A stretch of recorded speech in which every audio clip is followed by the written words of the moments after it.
What's good, y'all? My name is Rorvis Paradox, aka Docs Brando, and I'd like to welcome you all to another installment of Rorvis Reviews. Got another good episode, two artists that I found very interesting, and I'm excited to talk about with y'all. So sit back, relax, and enjoy the show. Make sure you're following me on IG at DocsBrando25, DoxBrndo25, and to make sure you're staying up to date on everything with the content. Interact with me, and things of that nature. With all that being said, let's get into it. Now, the first artist album we're going to be talking about today is Social Reject by Jahzay Rose. Not going to lie to y'all, I organically just found this man's music on IG. I deadass don't know how I came across it, how it just popped up in the algorithm. But I remember seeing a video and hearing a piece of a song, and just hearing his voice and the production of it, it just kind of just clicked, and I instantly kind of just went to go follow him so I can, see who he was. And from there, I was like, you know what, I might as well just listen to a project from him. So I went to his Spotify, and I found this album right here, which is a 7-track EP, 14-minute runtime. And from this project, you are being introduced to an artist that dabbles with rapping and singing. One of those types of artists that we've become accustomed to nowadays, but I think what makes him stand out is his artistry and his particular voice. I think he has a great singing voice, and I think his lyrics that he raps can, catch your attention over this solid production. I think that he definitely has a couple one-liners that can stick with you, or just at least, make you notice him in that sense. To get into the project, we start off with Remember I'm Human live performance, intro track. Great vibes, not great vibes. All vibes were good throughout this portion of the intro. All singing from him. Really enjoyed the hook. Production was good overall. A good start to the album that I listened to. Weight on My Conscience was the next track. Production had me locked in. Talking his shit all throughout the track. Vocal inflections were on point, utilizing his different voices and his singing and rapping. A few lines that had me like, oh shit, he has a little, he definitely is one of those that has a couple of good lines. Definitely one of those that his lyricism can make itself known throughout sometimes. So overall, good track. The next track, okay. Trap type production, you're getting the player type rapping from him. We're talking about being a ladies man. We're getting some braggadocio type of rapping as well, talking about making money in his sleep while he's in his drawers. Hook is simple but can easily be an earworm. I see this being utilized in TikTok reels, things of that nature, to become more viral. But overall, okay track. Nothing no pun intended with that, but not a bad track at all. Then you get into Beetlejuice. I believe this is the song that I heard, or the piece of the song that I heard, the snippet that made me want to listen to him rap singing with autotune throughout this whole track. Some good bars sprinkled in throughout. I enjoy the dark, eerie production that you get from it. It's not one of those songs that you would usually think about dancing to, but I could definitely see people that know how to crump dance to this. The track reflects who Jahzay is, in my opinion. If you heard this song without knowing who he was or what he looked like, you could point him out from a lineup and know that he was the one that did this. I think stylistically, this is a very Jahzay song, and definitely is who he is prominent throughout this track. Then you get into the track Dork. Production is giving off 2000s rock vibes, like mainstream emo rock music, like type of music you could hear in a movie, in a like a rom-com or like coming of age type of film. This song is, Jahzay is rapping about being a dork, fumbling his words, trying to talk to the hottest girl in school. It's not a bad track. I think it's good. I think it's so close to being truly good. Right now it's just kind of just average. It's stuck in neutral because it feels like there's a lot more could have been done with it. Like, I feel like he could have painted like a whole picture and wrapped his own version of American Pie, like really make a story with this track. But he just repeats the same verse and sings the hook twice, and then he's out of there. You know, again, not a bad track. I just wanted so much more for this track. It felt like there was a lot of untapped potential with this track, because it's a really cool idea, and it's something that not many artists, you know, utilize, that, you know, in their songs about, you know, being, you know, the outcast and, you know, coming of age type of tale in their music. And I think he could have done a lot more with it. But again, not a bad track. And then you get to The Closet Has No Doorknob. Eminem type lyrics coming from him. Production is unique, creates a certain vibe that invites Jahzee to go off. The first portion of the song is about telling a nigga to come out the closet. And I don't want to go too in depth with some of the lyrics, because it's just like definitely some eyebrow using from these lyrics, as well as I'm trying. There's something with that first portion, and it's just like it's kind of giving me Take Your Mask Off vibes, like off of Tyler's album. But anyway, later into the track, you know, he starts talking about some controversial things and then references cancel culture. He talks about, you know, his family only contacting him when they need something, and, you know, he's very pissed off, things of that nature. Cool track, not bad. Maybe take some more time listening to it. Not one of my, there's not really a least favorite track on here per se, but like it's borderline that, but overall it's not bad. Then you get into the last track, Socially Awkward. Raps about being awkward, saying the wrong things, possibly, you know, ending it all. And I'm referring to his life in this avoiding people due to being afraid, you know, not knowing what their intentions are. He talks about, you know, his daughter being the reason to live, you know, to still be here. He doesn't know what he would do if his daughter wasn't in his life. Production is kind of just meh. My least favorite beat on the EP, but overall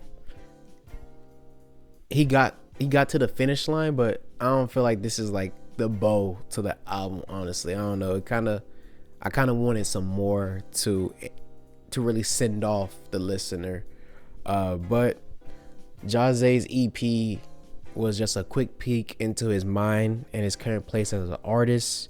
I want to hear more from him because I think there is potential.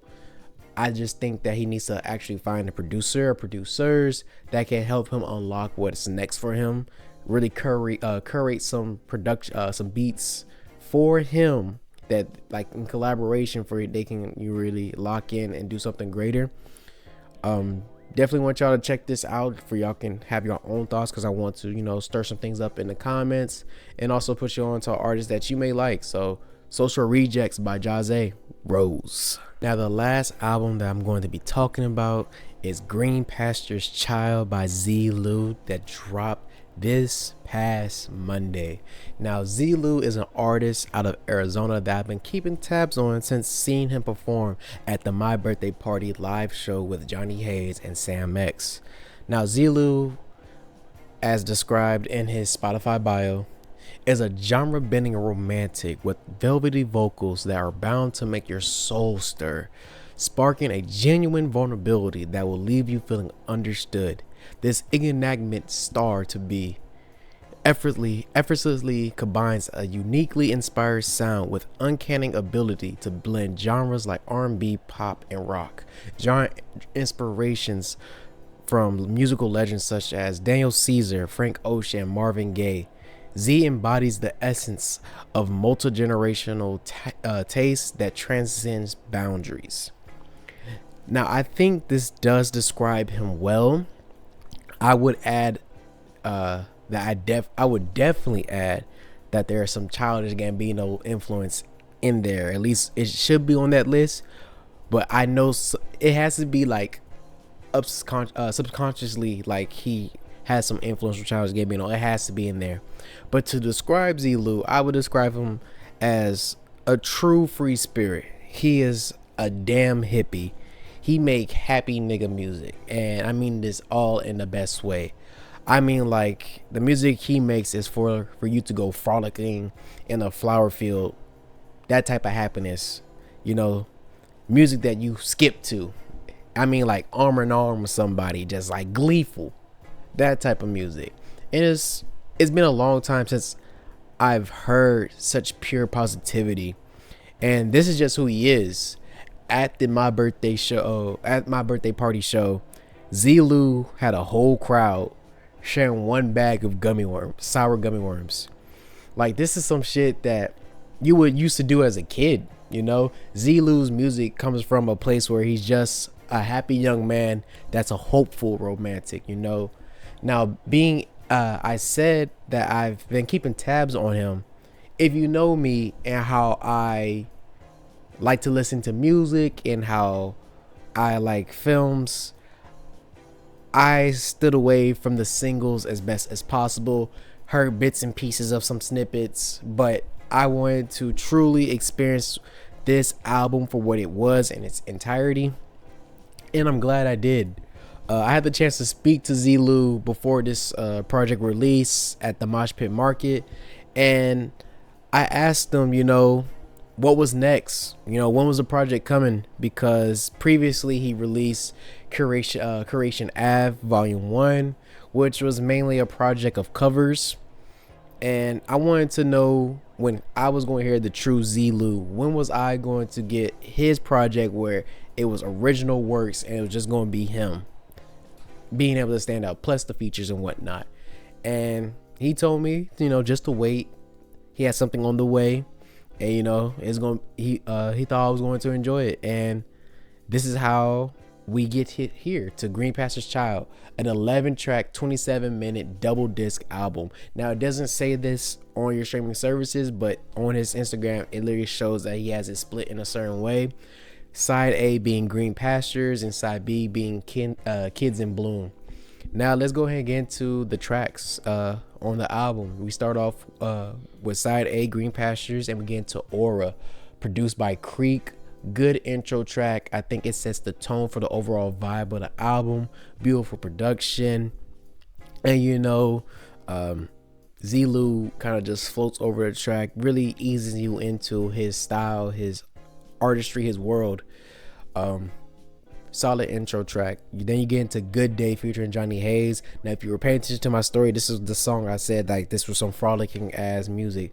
You know, produced by the 44th Floor. Definitely one of my favorite songs on the album.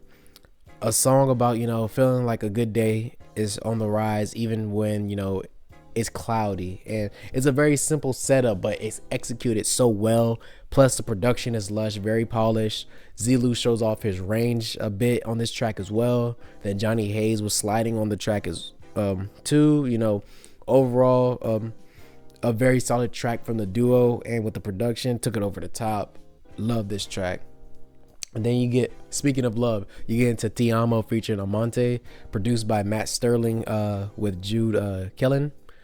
Amante just hopped on this track sliding like he just went off, you know. And what's cool about this track is his voice is the polar opposite of Zilu's, who's more higher pitch, you know, very airy. But you know, Amante comes with a little more bass in his voice, creating a presence, and the balances of the voices throughout the track makes it even better. The hook is great from Zilu too.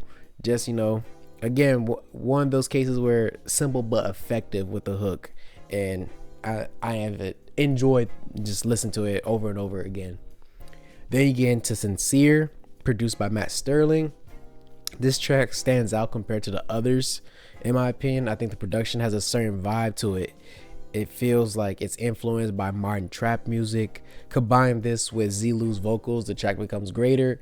Zilu was low-key talking his shit in a very positive nigga way that is very funny but very appreciative.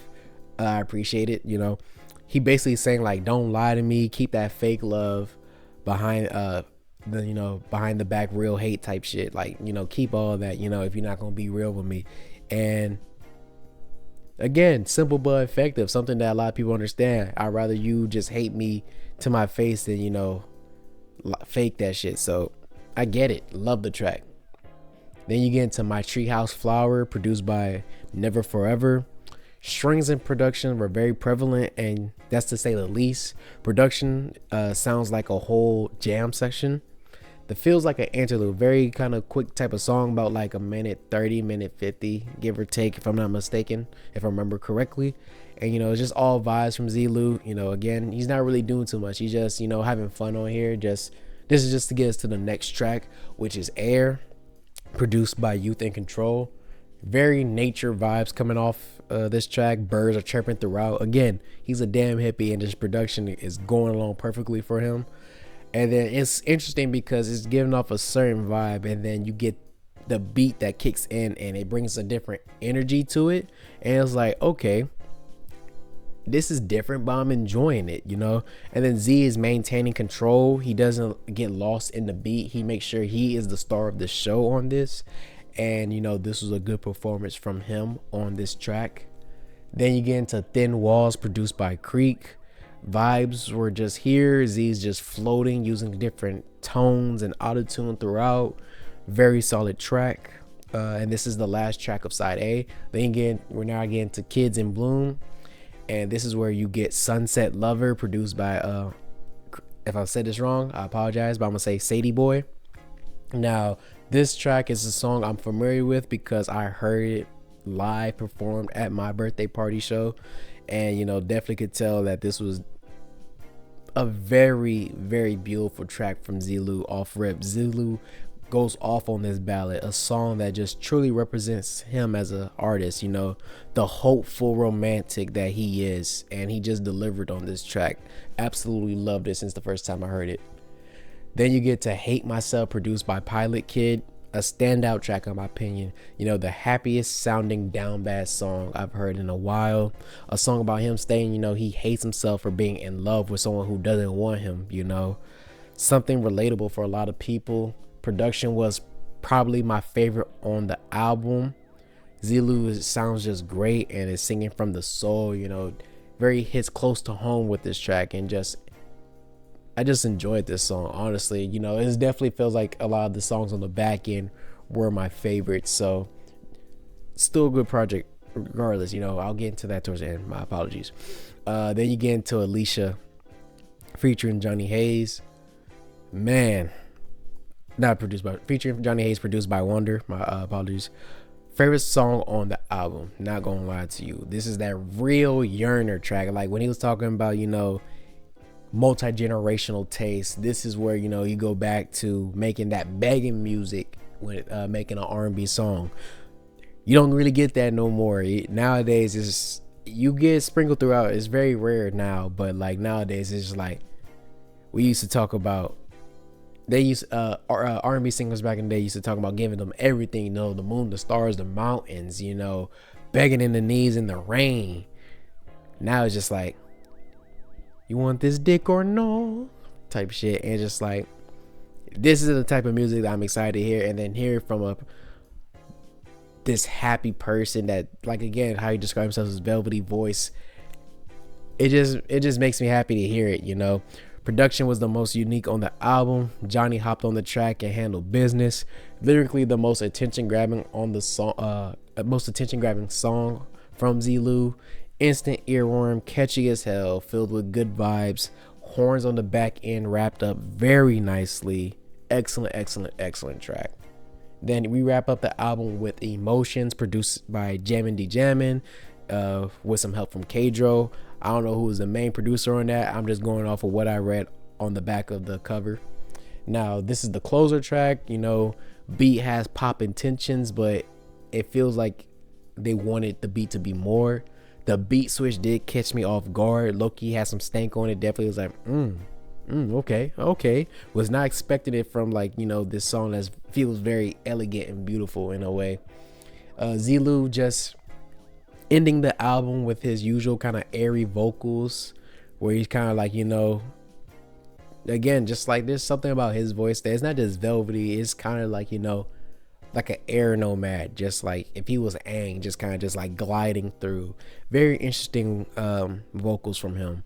My only complaint that I have, and it's really the only complaint I have for this album, and that this is too short. I think it needed at least another minute or two, really another 2 minutes. I think that it feels like it just ends abruptly. I feel like just to stretch this out a bit more to really sell it, send us off on a high note, could have been a great way to end the album. But it's not a bad song. It's just like, man, it feels like I got left hanging just a tiny bit.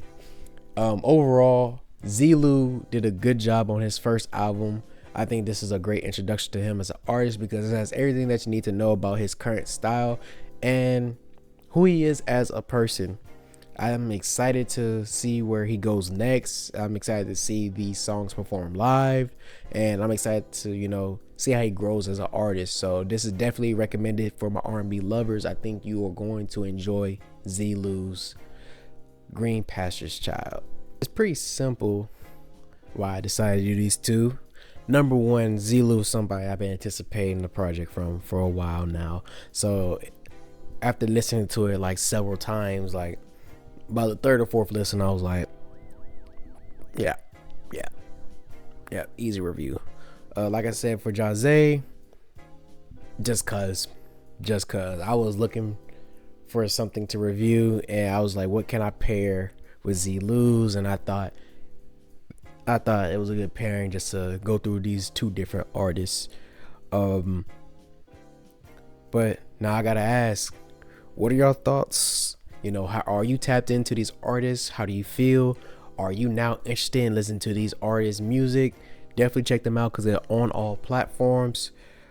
So if you have, any thoughts that you have about these projects, let these artists know in the comments, because I know certain artists are really looking, about who and what is feeling, not who or what, how people are feeling about the music. So definitely, let these artists know. Let the artists know.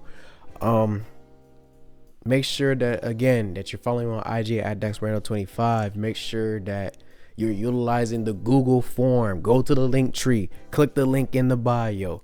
Go and it's under important and click it, for you can put me on to either your project or somebody you know's project that you think I would enjoy that needs to be highlighted. And if I mess with it, if I truly enjoy it, I will do a review. And that's what I am pushing for. That's what I have to do in my role as the voice of the locals. This is Rorvis Paradox, aka Dox Brando, and this has been Rorvis Reviews, and I'll see you again next week. Peace.